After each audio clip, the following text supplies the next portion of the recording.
감사합니다. 마음과 뜻과 정성을 다하여 영과 진리로 하나님을 예배합니다.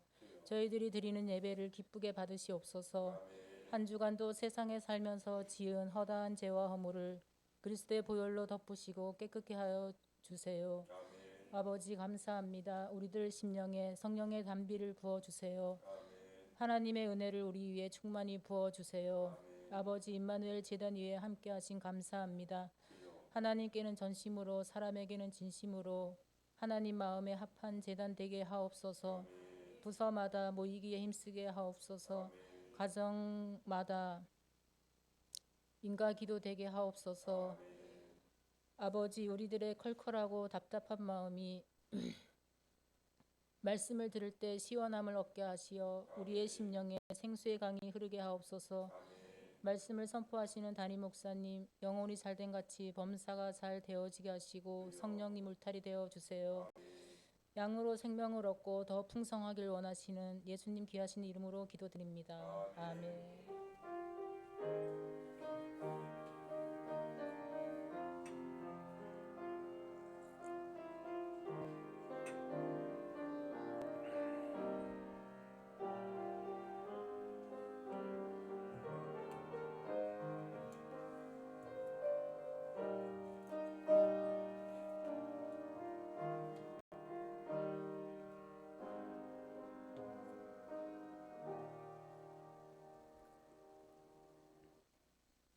우리가 함께 은혜 받으실 하나님의 말씀은 마태복음 24장 36절부터 44절까지 말씀입니다.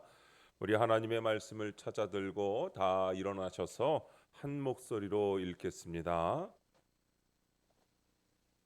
그러나 그날과 그때는 아무도 모르나니 하늘의 천사들도 아들도 모르고 오직 아버지만 아시느니라.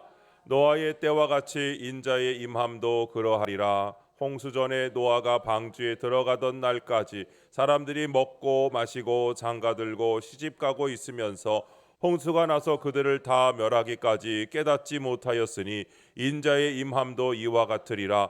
그때에 두 사람이 밭에 있음에 한 사람은 데려가고 한 사람은 버려둠을 당할 것이요 두 여자가 맷돌질을 하고 있음에 한 사람은 데려가고 한 사람은 버려둠을 당할 것이니라. 그러므로 깨어 있으라. 어느 날에 너희 주가 임할는지 너희가 알지 못함이니라. 너희도 아는 바니 만일 집주인이 도둑이 어느 시각에 올 줄을 알았더라면 깨어 있어 그 집을 뚫지 못하게 하였으리라. 이러므로 너희도 준비하고 있으라. 생각하지 않은 때에 인자가 오리라. 아멘.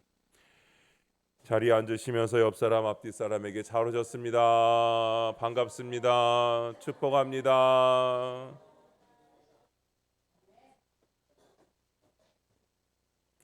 그날을 기다리는 사람들이라는 제목으로 말씀의 은혜를 함께 나누겠습니다. 예수님이 탄생하시는 장면을 묘사하다가 보면 아주 극적인 사건 중에 하나가 바로 동방으로부터 박사들이 방문한 것입니다. 성탄절만 되면 동방박사 이야기가 이제 연극으로도 하고 장식으로도 하고 거의 대부분의 사람들이 동방박사 이야기들을 많이 들어서 알고 계십니다. 정작 오랜 시간 메시아를 기다리던 이스라엘 사람들은 아무도 그 메시아가 베들레헴에 탄생하셨다는 사실을 몰랐습니다. 단지 베들레헴 지경에서 양을 치는 목자들에게 하늘의 사자가 방문하여 그 소식을 알림으로 저들이 달려와 아기 예수께 경배했을 뿐입니다. 저는 이 동방박사의 경배를 보고 생각할 때마다 참으로 신기하고 놀라울 뿐입니다. 우리는 성경에 기록되어 있는 이 사건을 오랫동안 성탄절만 되면 거의 듣다시피 했기 때문에 그냥 그런가 보다 합니다. 그러나 여러분 또 다시 한번 생각해 보시기 바랍니다. 메시아를 기다리던 사람들은 정작 유대인들이었습니다. 유대인을 구원하시기 위해 오시는 메시아를 기다렸던 것입니다. 하나님께서는 선지자들을 통하여 누누이 이것을 예언하셨고 강조하셨죠. 구약 성경에 메시아 탄생에 대한 구체적인 예언 구절만 무려 50여 개가 넘습니다. 저들은 오랫동안 메시아를 대망해 왔습니다. 그런데 저들 가운데 누구도 메시아가 오시는 것을 알지 못하고 있었고 자원해서 영접하지도 못했습니다. 다만 예수님의 어머니는 알고 있었을 것이고 세례 요한의 어머니 엘리사벳도 어느 정도 알고 있었다는 것 외에는 아무도 알지 못했다고 봐야겠지요. 그런데 이방 땅 동방에 있던 박사들이 이것을 알고 경배하려고 오는 겁니다. 가까이에 있는 정말 정작 기다렸던 이스라엘 사람들은 아무도 오신 걸 인지하지 못한 상태에서 멀리 있는 동방에 있는 박사들이 그것을 미리 알고 방문하러 온다는 데에 아이러니가 있습니다. 그러나 깊이 생각해 보면 여기에 하나님의 인도하심이 있었다는 것을 알 수가 있습니다. 먼저 저들은 율법에 대해서 알고 있었고 그 가운데 이스라엘에 장차 한 왕이 탄생할 것이라는 사실을 알고 있었습니다. 바로 동방 박사들이 말이죠. 이미 하나님의 말씀은 이방인들에게 전해졌었습니다. 언제 전해졌습니까? 대표적인 예가 요나를 통하여 니느웨에 전도가 되지 않았습니까? 니느웨에 가서 말씀을 대충 전했어도 그들이 회개하고 하나님 앞에 돌아오는 역사가 있었다고 했습니다. 물론 지역적으로는 다르지만 이미 하나님의 말씀이 이방에 전해졌고 이방인들 가운데에 하나님의 말씀을 알고 있는 사람들이 있었다는 것을 알 수 있습니다. 그리고 다니엘을 통해서 하나님의 말씀은 바벨론을 비롯하여 페르시아에 전해졌습니다. 다니엘은 바벨론 왕국을 거쳐 메데 바사 왕국까지 이르러 약 70여 년 가까이 나라의 중요한 직책을 감당하면서 하나님의 역사를 보았고 하나님의 말씀대로 살았고 그것을 증거했습니다. 또한 그와 함께 포로되었던 유대인들이 거기에 있었습니다. 그들은 이방 땅에서 회당을 짓고 그곳에서 예배하고 자녀들을 교육하면서 하나님의 말씀을 가지고 살아갔습니다. 그 영향이 거기 근처에 있었던 이방인들에게 있었을 것입니다. 때문에 하나님의 말씀은 자연히 이방에 전해졌고 그로 인해 여러 부류의 사람들이 하나님의 말씀을 받아들이고 그 말씀 안에 있었다는 사실입니다. 동방의 박사들도 그들 중에 한 부류였습니다. 저들은 하나님을 믿었고 그 말씀을 믿었고 그 말씀 안에 살던 어느 날 동방에 뜬 기이한 별을 보고 이게 메시아의 별인 것을 알고 이스라엘 땅으로 찾아오게 된 것입니다. 그리고 이 사건은 장차 이방 땅으로 복음이 전해질 사인이었던 것입니다. 동방의 박사들뿐만 아니라 동방의 왕들, 동방의 백성들뿐 아니라 서방과 아시아, 아프리카 모든 나라들이 주님 앞에 경배하게 될 하나의 사인이었던 것입니다. 여기에 하나님의 놀라운 섭리가 있습니다. 자, 그런데 보십시오. 이 동방 박사들과 아주 대조되는 무리들이 있습니다. 동방 박사들이 유대인의 왕 메시아의 탄생을 알고 예루살렘에 찾아왔을 때 헤롯과 대제사장들 그리고 서기관들입니다. 동방 박사들이 찾아왔을 때 그 땅은 어땠습니까? 저들의 기대와 흥분과는 다르게 그 땅은 지나치리만큼 너무나 조용했습니다. 저들은 유대인의 새 왕 메시아가 탄생하셨기 때문에 온 유다 땅은 아마도 축제 가운데 있을 것이라고 기대하고 왔을 겁니다. 뭔가 한바탕 벌어질 것이라는 설레는 마음으로 찾아왔을 겁니다. 그러나 막상 도착해 보니 예루살렘은 너무나 조용했습니다. 너무나 조용했기에 저들은 축제가 이미 지나갔고 우리가 조금 늦었나 보다 라고 생각했을지도 모르겠습니다. 그래서 부랴부랴 왕궁으로 찾아갔습니다.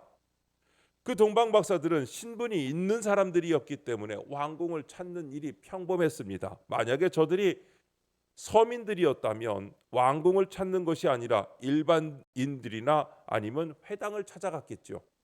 그러나 저들은 상당한 지위에 있는 사람들이었기 때문에 페르시아의 이 박사들은 천문학자들이고 저들은 별을 연구하는 사람들로 고대 사회에서는 귀족에 속합니다. 다니엘서에 보면 박사들이 왕의 자문 역할을 하는 것을 볼 수가 있습니다. 때문에 왕궁을 찾아간 것입니다. 그리고 유대인의 왕이 탄생하였기에 왕궁에서 태어났을 것이라 생각했겠죠. 그래서 왕궁으로 먼저 갑니다. 그러나 저들의 그 기대는 다 허물어지고 맙니다. 왕궁에서조차 그 일을 모르고 있었기 때문입니다. 그리고 온 성이 소동하고 맙니다. 박사들이 자신들이 온 목적에 대해서 설명합니다. 마태복음 2장 2절 말씀에 보니까 유대인의 왕으로 나신 이가 어디 계시냐? 우리가 동방에서 그의 별을 보고 그에게 경배하러 왔노라 할 때 오히려 헤롯을 비롯하여 궁중 안의 사람들이 깜짝 놀라게 됩니다. 그런데 기가 막히는 사실은 그 후로 저들이 이 일은 메시아의 탄생을 의미하는 줄을 알았다는 것이죠. 헤롯이 대제사장들과 서기관들에게 그리스도가 어디서 나겠느냐고 묻습니다. 마태복음 2장 4절에 보니까 왕이 모든 대제사장과 백성의 서기관들을 모아 그리스도가 어디서 나겠느냐 물으니라고 말씀하고 있습니다. 헤롯이 여기서 그리스도라는 말을 썼죠. 그리스도라는 말은 히브리 말로는 메시아라는 말입니다. 메시아가 어디서 나겠느냐라고 물은 겁니다. 이 물음에 대제사장들과 서기관들이 유대 땅 베들레헴이라고 하면서 미가서 5장 2절의 말씀을 통해 그것이 실제로 예언된 말씀임을 입증합니다. 베들레헴 에브라다야, 너는 유다 족속 중에 작을지라도 이스라엘을 다스릴 자가 내게서 내게로 나올 것이라.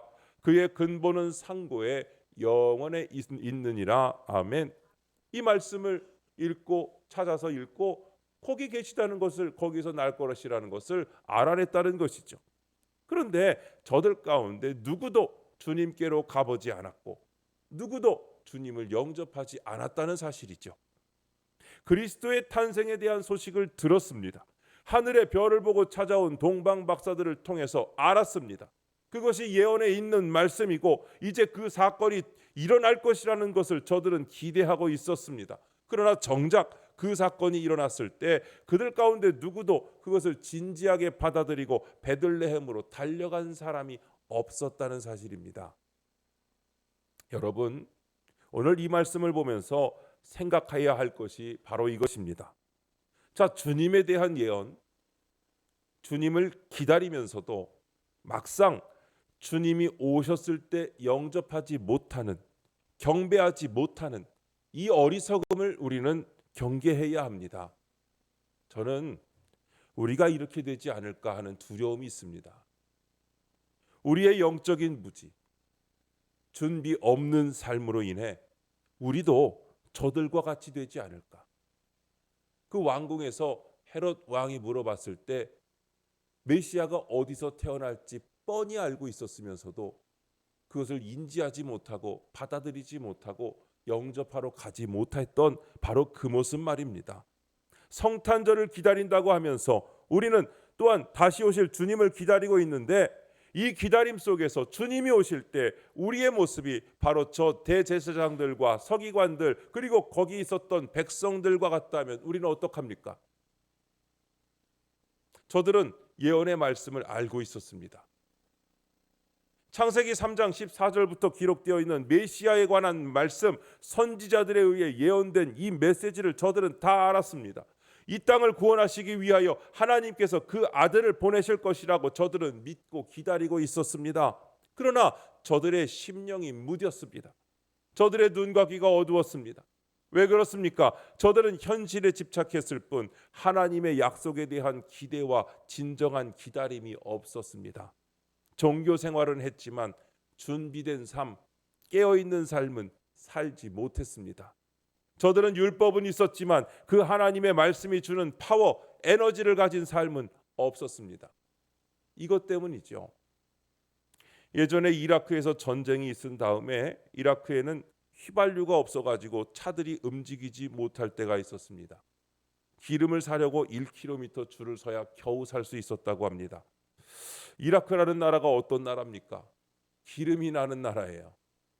정치적으로 경제적으로 혼란하고 어렵지만 석유 매장량이 사우디아라비아에 이어서 세계 2위의 매장량을 자랑하는 나라인데 이런 나라가 휘발유가 없어서 차를 굴리지 못했다는 말이 무슨 말일까요? 여러분, 원유가 중요한 것이 아니라 차에 기름을 넣으려면 정제된 정유가 필요하죠. 휘발유를 넣어야지. 원유가 많다고 원유 갖다 넣으면 차 다 고장나는 거죠. 여러분, 실제 삶에 필요한 연료가 필요한 겁니다. 이게 없으면 차가 안 움직이는 것이죠. 이게 없으면 삶이 제대로 되지 않는 겁니다. 이스라엘에게는 다른 민족이 받지 못한 하나님의 말씀, 율법이 있었습니다. 하나님에 대한 의식이 있었습니다. 그러나 그 율법의 말씀이 삶 속에 녹아서 실제 삶 속에서 에너지가 되고 능력이 되어야 하는데 그게 없는 겁니다. 정죄된 말씀의 능력, 삶이 없는 거예요. 이게 기막힐 노릇이, 이런 기막힐 노릇이 어디 있습니까? 그래서 아무런 능력도 없게 된 것입니다. 예언이 있어도 적용이 없으니 소용이 없습니다. 말씀이 있어도 영접하지 못한 것입니다. 이게 문제입니다. 사랑하는 여러분, 혹시 우리도 그렇지 않습니까? 성경책도 많이 읽고 설교도 많이 듣고 보고 했는데 그 말씀이 내 삶 속에서 정죄되어 에너지가 되어야 하는데 에너지가 되지 못하고 멈춰선 자동차 같지는 않은지요. 힘이 없고 열매도 없고 단지 책으로만 존재하고 종교 의식으로만 존재하는 우리의 모습은 아닌지요. 그렇다면 우리도 저들과 똑같은 우를 범하게 되는 것입니다. 여러분, 다시 주님께서 우리에게 오실 것입니다. 그때 우리가 단지 종교인으로만 살아간다면, 책만 가지고 있고 지식만 가지고 있고 의식만 가지고 있다면 우리도 저들과 똑같은 실수를 범하고 말 것입니다. 여러분, 저는 이것이 두렵습니다. 그래서 여러분, 첫 번째, 우리는 약속을 믿고 기다려야 합니다. 분명히 하셔야 됩니다. 주님께서 오실 것입니다. 주님께서 오시겠다고 하셨습니다. 오늘 말씀에서 주님은 다시 오실 것에 대해 분명히 말씀하고 계십니다. 부활 후 공생애를 마무리하시고 승천하실 때도 내가 다시 오리라 하고 말씀하셨습니다. 성탄을 통하여 육신의 몸을 입고 오셨던 주님은 하나님의 약속으로 말미암아 이 땅에 오셨습니다. 그날을 우리는 매년 축하하면서 예배를 드립니다. 이제 그 약속의 실현 후 이 땅에 오신 하나님께서 다시 오시겠다고 약속하십니다. 성탄을 맞이하는 우리는 이 새로운 약속을 믿고 기다려야 합니다. 여러분, 그날과 그때는 아무도 모릅니다. 주님께서 말씀하셨죠. 마태복음 24장 36절에 그러나 그날과 그때는 아무도 모르나니 하늘의 천사들도 아들도 모르고 오직 아버지만 아시느니라 하셨습니다. 하늘의 천사도 모르고 아들도 모르고 오직 하나님만 아신다고 했습니다. 이것은 하나님의 주권적인 계획이기 때문입니다. 오직 하나님께만 있는 계획이요, 하나님만이 가지시는 그리고 행하시는 계획이기 때문입니다. 예수님의 탄생도 마찬가지입니다. 예수님께서 오신 그때는 사람의 때가 아니었습니다. 하나님의 때였습니다. 그래서 사도 바울은 갈라디아서 4장 4절에 이렇게 말씀합니다. 때가 참에 하나님이 그 아들을 보내사 여자에게서 나게 하시고 율법 아래에 나게 하신 것은 하고 말씀하셨습니다. 하나님께서는 약속을 하셨습니다. 그리스도 즉 메시아를 보내겠다 약속하셨죠. 그러면서 다윗의 혈통에서 날 것이라고 하셨습니다. 베들레헴에서 날 것이라고까지는 하셨습니다. 그러나 그때도 그날과 때에 관하여서는 말씀하지 않으셨지요. 주님이 다시 오실 날도 마찬가지입니다. 징조가 있을 것이라고는 하십니다. 그 징조에 대해서 여러 가지로 주님은 말씀하십니다. 마태복음 24장 14절에 이 천국 복음이 모든 민족에게 증언되기 위하여 온 세상에 전파되리니 그제야 끝이 오리라 하고 말씀하셨습니다. 그러나 여러분, 그날과 그 시에 대해서는 말씀하시지 않으셨죠. 이것은 하나님의 주권적인 계획이기 때문입니다. 오직 하나님께만 있는 계획이요, 하나님만이 가지시고 행하시는 계획이기 때문입니다. 그리고 하나님의 시간 개념과 우리의 시간 개념이 또한 다르기 때문입니다. 가르쳐 주셔도 제대로 알 수가 없는 바로 하나님의 시간, 그 하나님의 때가 이를 때에 오시는 것이죠. 우리가 가진 시간의 개념은 크로노스라는 시간 개념 속에서 살아갑니다. 이게 무슨 뜻이냐면 몇 년, 몇 월, 며칠, 여러분이 아시는 바로 그 시간 개념이죠. 그 시간 개념에 우리는 익숙해져 있습니다. 그래서 어떤 시점을 생각하고 거기에 묶여 살아가려고 하죠. 언제냐? 중요하잖아요. 언제 오냐? 언제 되어지냐? 언제 완성하냐? 이게 우리는 그 언제 정확한 그 시점 몇 월, 며칠, 몇 시, 이게 정확하게 우리에게는 중요한 시간입니다. 그게 크로노스의 시간이라고 부릅니다. 그런데 하나님의 시간은 카이로스의 시간이라고 말합니다. 사건이 시간입니다. 하나님의 사건이 하나의 사건이 이루어지는 그때가 하나님의 시간입니다. 그래서 성경은 연대별로 그렇게 기록되어 있지 않습니다. 연대별 기록을 중요하게 여기지 않습니다. 물론 연대가 이어지는 것은 사실이지만 반드시 시간의 순서에 따라 기록되어 있는 것은 아닙니다. 중요한 것은 사건이고 메시지고 그 속에 하나님께서 어떻게 함께 하셨느냐 하는 것입니다. 하나님께서 무엇을 말씀하시고자 하느냐가 중요합니다. 이런 개념으로 볼 때 하나님께 있어서 하루가 천년 같고 천년이 하루 같다는 말씀이 그 의미가 무엇인지 이해가 조금 될 수 있습니다.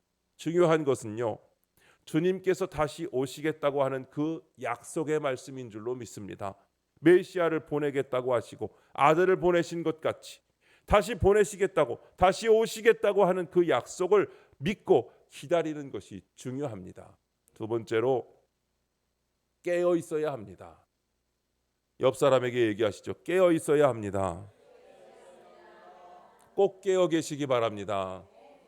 할렐루야. 문제는요, 무감각함입니다. 무감각함 때문에 깨어 있지 못합니다.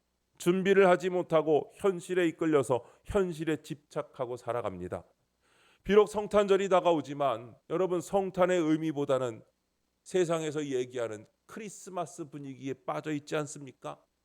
휘황찬란한 장식들과 캐럴, 장사하는 사람들은 이 분위기를 이용합니다.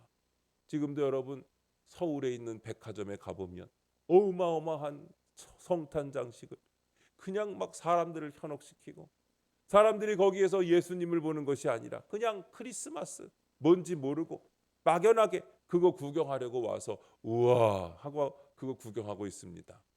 며칠 전에 서울 살고 있는 친구가 서울 어디 백화점 가서, 신세계 백화점 가서, 또 롯데 백화점 가서 거기 앞에 있는 성탄 장식 보고 우와 했대요. 여러분, 세상 사람들이나 그리스도인들이나 다 여기에 동조하게 됩니다.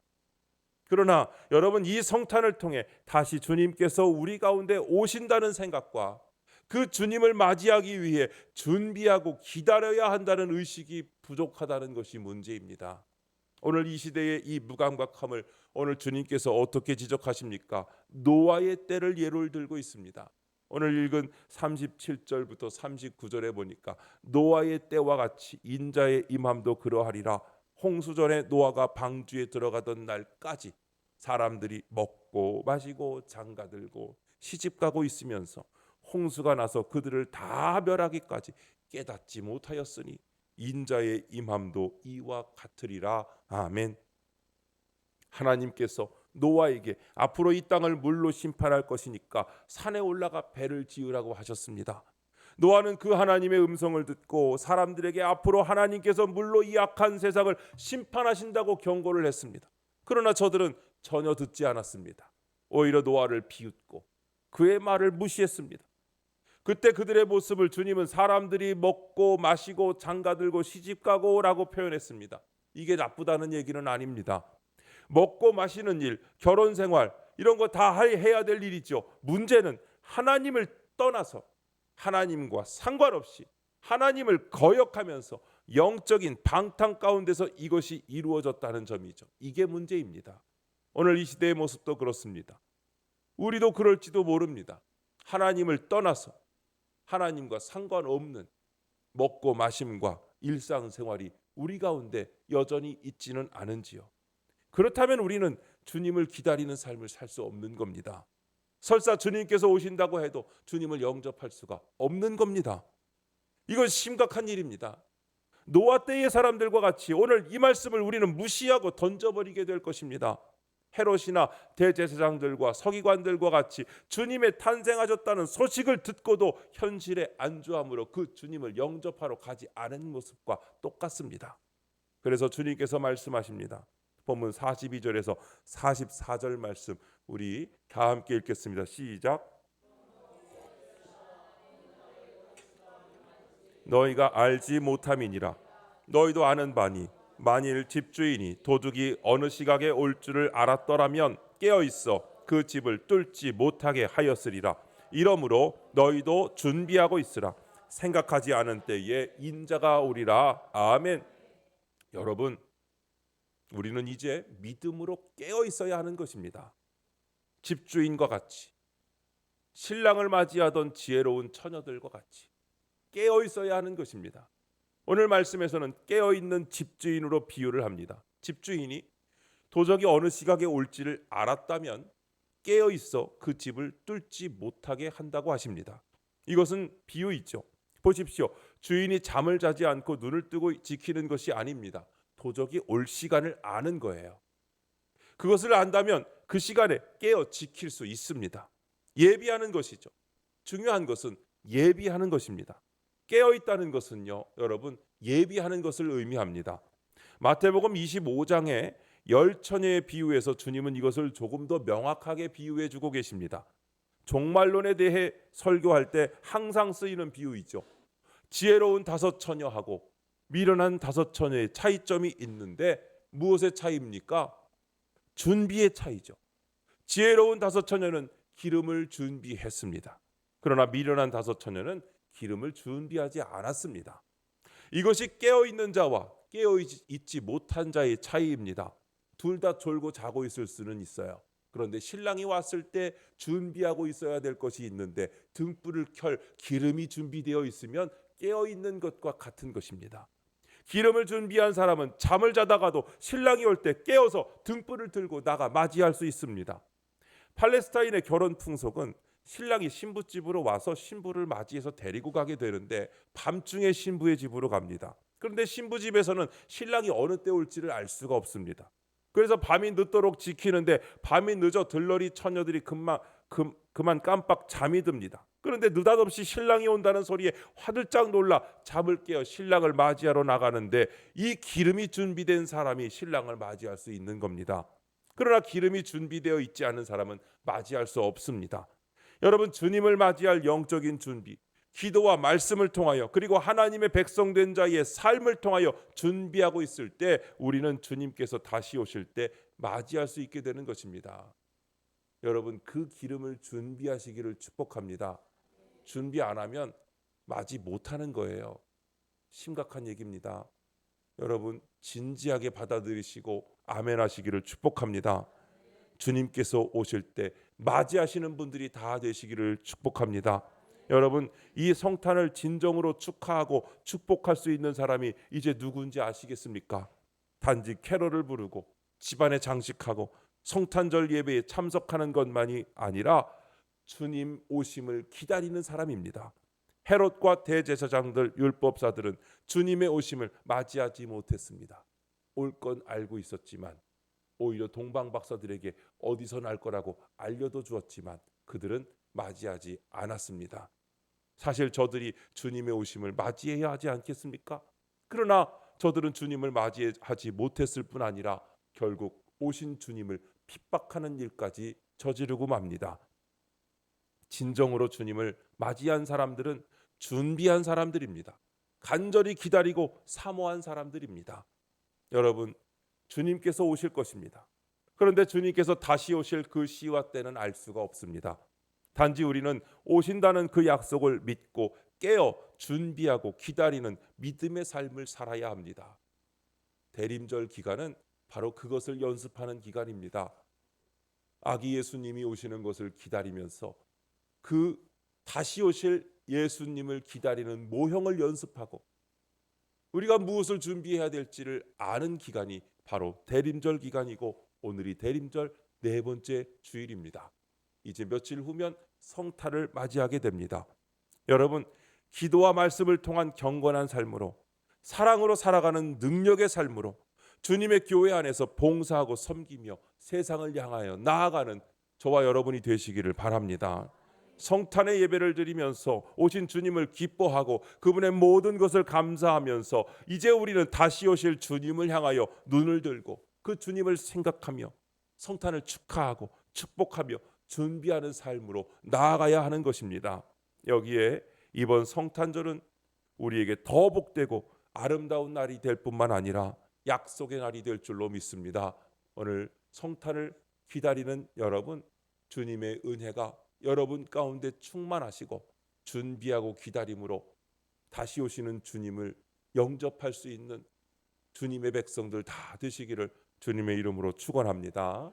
기도하겠습니다. 하나님 아버지, 저희에게 희망을 주시고 기다림으로 행복하게 하시니 감사합니다. 말씀으로 주시는 하나님의 약속들이 모두 이루어질 것을 믿습니다. 성육하여 이 땅에 오셔서 십자가의 보혈로 우리를 구원하신 주님이 구원의 완성을 위하여 다시 오시겠다고 하신 약속의 말씀을 의지하고 기다립니다. 주님 다시 오실 때까지 우리를 향하신 하나님의 뜻과 그 약속을 알고 우리에게 주신 은사를 가지고 맡겨주신 사명을 이루며 살아가는 성도가 되게 하옵소서. 세상은 힘들고 어렵고 어둡지만 하나님께 희망을 가지고 살아가게 하시니 감사합니다. 주님의 오심에 대한 희망을 가지고 살아갈 때 기다릴 수 있는 힘을 주시는 것을 믿습니다. 낙심과 불안과 두려움을 떨쳐버리고 주님의 약속을 이루실 그 시간을 기다리면서 인내할 수 있게 하옵소서. 눈에 보이지 않아도 믿음의 눈으로 약속의 때를 바라보면서 기다리며 준비하는 믿음의 사람이 되게 하여 주옵소서. 주님 오실 날을 기다리지만 언제 오실지는 아무도 모르기에 오늘의 최선을 다하면서 성실한 믿음과 삶으로 오실 주님을 맞이할 수 있는 준비를 하는 모든 성도가 되게 하옵소서. 우리 주 예수님의 이름으로 기도드립니다. 아멘.